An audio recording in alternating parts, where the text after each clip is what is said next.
Yalla, Beshem Hashem, Naaseh Venatzliar Boker Tov, Lekulchem. On est aujourd'hui le 26 du mois de juillet, Yom Rishon. C'est la fameuse semaine de Tisha B'Av, on va parler d'ailleurs de cela. Et nous sommes le He, le 5 du mois de Av. Shniske Lagdil Torah Ladira, la Sotnahat Ruach Le'akadosh Baruch Hu. Shiur acheté par Yedidenu Ayakar Mordechai Yaakov de Genève pour la réussite, Be'ezrat Hashem, et le retour à la Torah avec un bon khatan pour sa fille Sarah Myriam Bat Freha, qu'Akadosh Baruch Hu lui ouvre les portes de la réussite à elle et à toutes les jeunes filles d'Israël qui veulent se marier, Be'ezrat Hashem Betnaim Tovim, Im Zivug Agun Briut Etana Rechut Yamim, Bechol Asher Lahem Be'ezrat Hashem. On remerciera en même temps, de par cette même occasion, Jonathan Bokobza Yakar, Eso Solim Telou, Arnaud Soukaris, Daniel Yaakov Billard Ayakar, Yochanan Lalou, Arbe Atzlacha Keren, El Kawa, je suppose, Michael Zouari, Noam, Grunstein, tout ça c'est noté. Une grande refouach lema pour tous les malades d'Israël ou Bichlalam, Moratim Yakdosha, Vateora Sarata, le Batifrant Miriam, refouach lema pour Yehuda Ben Eliyahu, que je trouve une longue vie, Bezrat Hashem El Admir, et Kol Ash'ar, une nishmat kol mete Israël ou Bichlalam, Tzipora Bat Zel Ingman, Mishpachat Alevi, Ufrein, Kol, Chole Israël. Une grande refouach lema et de bonnes nouvelles pour nous tous, Bezrat Hashem, que cette période se renverse avec de bonnes nouvelles pour nous tous. Vena Afoch ou Mashenikra. Alors, on va parler un petit peu de cette situation qu'on appelle le Khurban Bet Hamikdash. Il est difficile quand on n'a pas connu quelque chose, comme la sortie d'Égypte par exemple, où on en parle, avec des dates, avec des horaires, avec à quelle heure on est sorti précisément, à l'aube, et non pas à minuit, et non pas ceci. On donne beaucoup de détails. Dans le tachles des choses, il est très difficile de vivre un événement. Je me souviens qu'une fois j'avais lu qu'un chassid, dont le nom m'échappe, se préparait, il a été attaqué comme ça par les impôts, et il a préparé ses dossiers, qu'est-ce qui va répondre à ça, qu'est-ce qui va répondre à ça, qu'est-ce qui va répondre à ça, qu'est-ce qui va répondre. En Russie, ça rigolait pas du tout en plus. Puis ça arrêtait net, il a dit, mais je suis pas un peu fou, je me prépare à donner des comptes sur l'argent que j'ai rentré, comment je vais faire pour rendre des comptes, mais jamais je me suis préparé chaque jour que quand je vais mourir, je vais aussi donner des comptes. Et là-bas, c'est pas le Massach Nassa, c'est Dieu lui-même. Là-bas, tu peux pas tricher, tu peux pas cacher des choses, tu peux pas faire les halem des documents, comment dire, faire disparaître des documents avec Dieu. On s'inquiète pour les comptes qu'on va rendre, ouais, sur terre, si les impôts nous tombent dessus, si la police tombe dessus, sur il y a quoi que ce soit, ça on tremble. Mais par contre, le din vecheshbon qu'on va donner dans la tombe, ça on le fait pas. Qu'est-ce qu'il a fait, je vous en prie? Il a demandé à Hevra Kadisha de creuser sa tombe et s'allonger dedans. Il a demandé à ses élèves de le porter sur la civière et de faire son enterrement, et qu'est-ce qu'on va dire de lui? Pourquoi? Il a dit, des fois il faut vivre la chose pour se rendre compte de la réalité de ce que l'on peut que imaginer. Alors c'est bien d'accord, quoi, maintenant on va retourner en tant que famille en Égypte, on va faire les 40 ans dans le désert pour réaliser les miracles. On nous demande maintenant de porter le deuil du Beth Amikdash. Mikola Kavod, si je n'étais pas très religieux, je dirais à Dieu, mon cher Seigneur, si tu as envie d'avoir le Beth Amikdash, tu fais comme ça, t'es Dieu, non? Hop, et il y a le Beth Amikdash. Comment comment est-ce qu'on peut porter le deuil d'une chose qu'on ne connaît pas, d'une chose qu'on ne voit pas? Moi, depuis que je suis arrivé en Israël, Baruch Hashem, Shtabar Shemolad, 1987, selon leur date à eux, je vois un dôme, une mosquée là-bas, une mosquée d'Omar, avec la mosquée d'Al-Aqsa sur la droite. On voit le kotel, on est habitué à ça. Quand tu vois les gravures, on est habitué qu'à ça depuis 2000 ans, depuis que le temple a été détruit. On vient de te dire, viens porter le deuil sur le Beth Amikdash. Alors c'est vrai qu'on a des détails dans la Torah, c'est vrai qu'on a beaucoup de détails dans la Gemara, c'est vrai qu'on a beaucoup de détails au niveau des dessins qui ont été faits sur le Beth Amikdash, des Kohanim qui ont aval dans le tachles des choses. Comment est-ce que moi je peux réellement pleurer sur le Khurban Beth Amikdash? Rabbi Nachman de Breslev, il nous apporte une magnifique épice, un goût à donner là-dessus. Écoutez ce qu'il dit. Il dit qu'effectivement, il est très dur de pleurer quelque chose qu'on ne connaît pas. Si par exemple tu as vécu un événement extraordinaire, tu as vécu une personne vraiment qui t'a apporté, qui a toujours été là pour toi, et d'un coup tu entends qu'il est mort d'un accident, bien sûr que tu as de l'empathie, bien sûr que tu pleures, tu as même des souvenirs, tu as des lieux, tu as des paroles qui ont été dites. Mais là, on n'a rien, pleure, quoi, Beth Amikdash. Malifkot, al Malifkot. Le mec, il a prié dans une synagogue pendant 10 ans. Il apprend qu'elle brûle. Il peut pleurer. Il se rappelle où il était assis, il se rappelle la fenêtre, il se rappelle l'heure qu'a fait son Dvar Torah. Mais là, on n'a rien. Rabbeinu, il dit oui, mais je vais dire une chose. Tu as le droit. Et Rabbeinu, ce qu'il y a le chidouche, c'est qu'il va contre les autres Hachamim. Les autres Hachamim, il dit, quand tu pleures le Beth Amikdash, tu pleures que le Beth Amikdash. Rabbeinu, il dit non. Tu peux pleurer tes propres problèmes. C'est des problèmes de divorce, Razvé Shalom, d'éducation pour les enfants, des problèmes de santé, problèmes financiers. Il dit, tu peux les rajouter dans tes larmes quand tu pleures le Beth Amikdash. Il dit pourquoi? Il dit parce que si tu avais le Beth Amikdash, tu aurais des réponses de comment soigner tous ces problèmes. S'il y avait le Beth Amikdash, dit Rabbeinu, eh bien, tes problèmes de Shlom Bayit, ils se régleraient parce qu'il y aurait Baruch Hashem, la vérité sur terre. Aaron, il te dirait comment faire. Oev Shalom verodef Shalom. Oev tabriot korvan Torah. Ce qui fait que s'il y avait le Beth Amikdash, qu'est-ce qui nous fait souffrir sur terre? C'est pas les problèmes. Vous vous trompez. Ce qui nous ferait souffrir sur terre, c'est le manque de réponses. C'est pour ça que pour trouver nos réponses, il va falloir créer la réponse. Faire, comment on dit réponse en hébreu? Teshuva. Comment on fait pour avoir des réponses dans nos vies? Fais teshuva. Mazotomeret, fais teshuva. Comment ça? Je fais teshuva, c'est bon, demande kippa. Demande tzitzit, ça y est, je suis juif. C'est pas ça. Faire teshuva, c'est étudier la Torah. C'est revenir à la source de l'étude de la Torah, et la Torah va te donner des réponses à toutes tes questions. C'est ça, faire teshuva. C'est pas se déguiser en chassid du jour au lendemain, ou de porter une kippa, ça y est, bon, je fais teshuva, je fais Shabbat. Ça, c'est le début des premiers pas d'un bébé qui fait. Mais faire teshuva réellement, comme une fois on a posé la question à Baba Saleh, qui ne dormait pratiquement jamais, on lui dit, Kvod Arav, Atalomed, on a choser bitshuva. J'ai besoin de teshuvot. Comme on a dit une fois le Rav Shach, alors que l'électricité avait sauté, il est vite descendu lire la Torah, le Rambam, c'était le Rambam dans les mains, à la lumière de la lune pendant Shabbat Kodesh. Oui, mais tu es tellement âgé, tu as besoin de quitter pour aller étudier. Qu'est-ce qu'il a répondu? Je veux pas mourir à Maharet, Rav Shach. Je ne veux pas mourir paysan de l'esprit, j'ai besoin de réponse. Teshuva, azata lomed, ataïda la note. Donc tu sais répondre. Omer lecha Rabbenu, pashut meod. Tu veux savoir une chose, comment tu peux ressentir l'âme du Khurban Bet Amikdash? Je vais te dire comment. Si Bezrat Hashem, tu comprends que tous tes problèmes, tu les as parce qu'il n'y a pas de Bet Amikdash. Pour tes problèmes, ça par contre, tu les connais tes problèmes. Quand on ne paye pas, quand tu as des problèmes de santé, tu vas chez le médecin, qu'on va t'opérer, qu'on va faire des tralouides, ça tu connais ça? Ça, Zat Makir? Oh, il va te dire, oh que oui. Et il est tout triste. Tu peux les mêler au Khurban Bet Amikdash parce qu'ils sont reliés. Tous les problèmes qu'on a dans la vie sont reliés au fait qu'il n'y a pas de Beth Amikdash. Sachez-le. Le jour où il y aura le Beth Amikdash, c'est la reconstruction du tikkun final. Donc on n'a plus besoin. C'est pour ça que le roi David nous dit, mais quand il y aura le Beth Amikdash, on sera tous heureux. Alors où sont les problèmes? Même s'il y aura des problèmes, comme dit le Rambam, Aolam Kiminago Inhag, même s'il y avait des problèmes, ce sera plus un problème. Vous savez pourquoi? C'est le mec qui dit, mince, j'avais 200 shekels, je les ai perdus, il a les boules. On dit, mais non, tu les as donnés aux pauvres, la tzedaka. Ah oui, c'est vrai.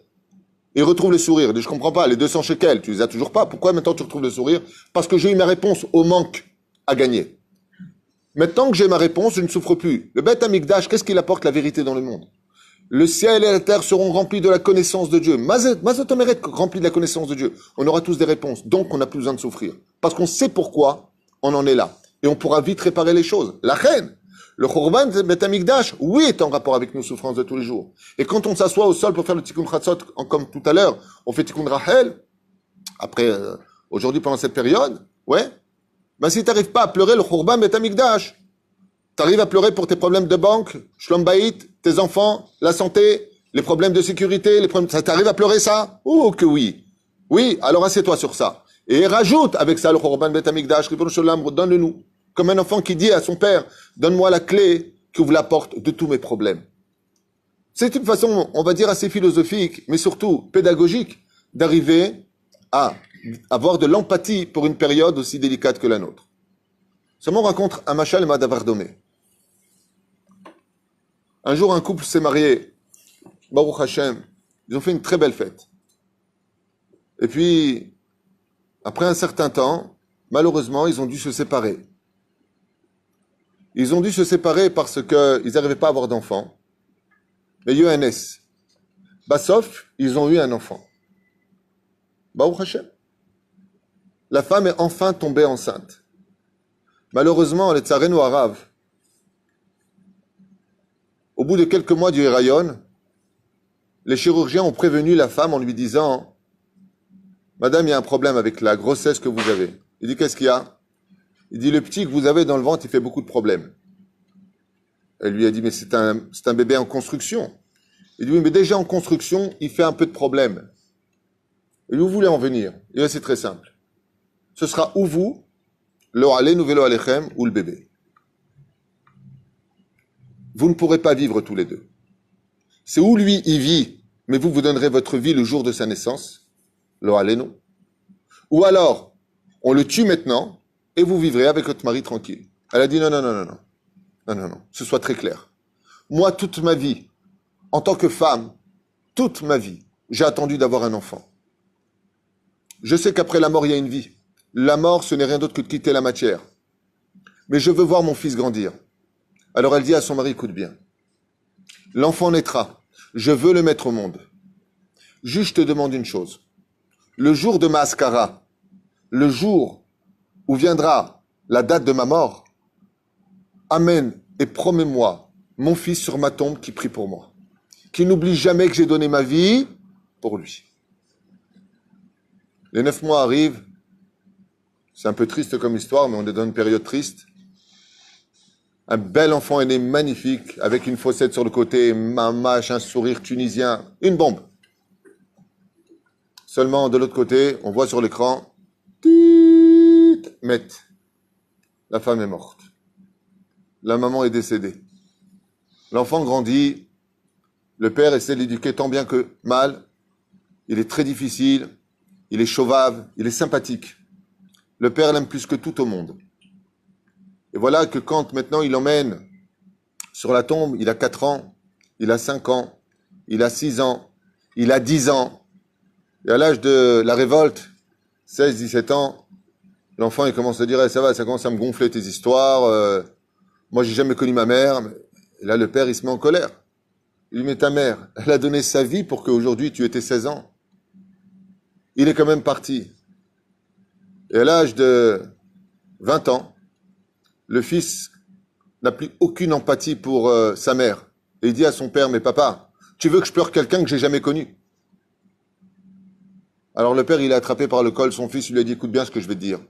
Moi, j'ai refusé et j'ai repoussé mon amour pour toi, pour te faire grandir, pour que toi tu grandisses, pour que toi tu vives.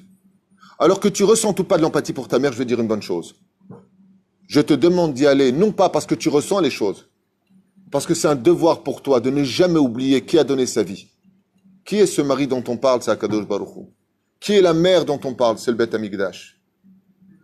Quand est venu le moment de choisir entre l'enfant, les enfants d'Israël qui avaient fauté, et le Beth Amikdash, l'ange du Beth Amikdash qui s'appelle Michael, Sarva Apotropouche à l'Israël qui est Kohen Gadol, il dit Ribono Shel Olam, je préfère que tu casses ta maison que tu casses les os des enfants d'Israël. Je me sacrifie, détruis-moi, tue-moi. Enlève-moi de là-bas. Juste, laisse vivre mon fils. Alors quand vient la date du décès du Beth Amikdash, le 9 Av, même si on a 20 ans, que 2000 ans se sont pratiquement écoulés, 1953 ans aujourd'hui, Akadosh Baruch Hu nous dit, c'est vrai que t'as pas connu le Beth Amikdash, c'est vrai que t'as pas connu ta mère, celle qui t'a donné le lait, celle qui t'a porté pendant 9 mois, oui, bien sûr.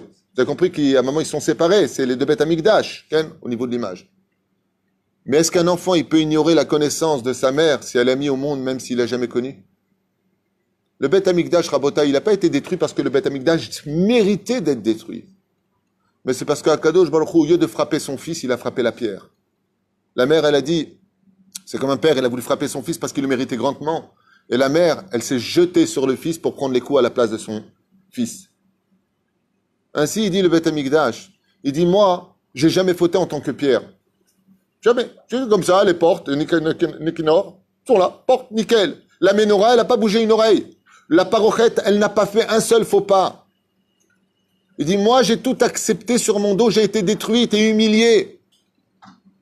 Alors au moins, je vous demande une chose. Tous les mois de l'année, vous pensez à vous pensez à votre maison, vous pensez à ce que vous avez, vous pensez parce que papa, Akadosh Baruch Hu, il vous donne.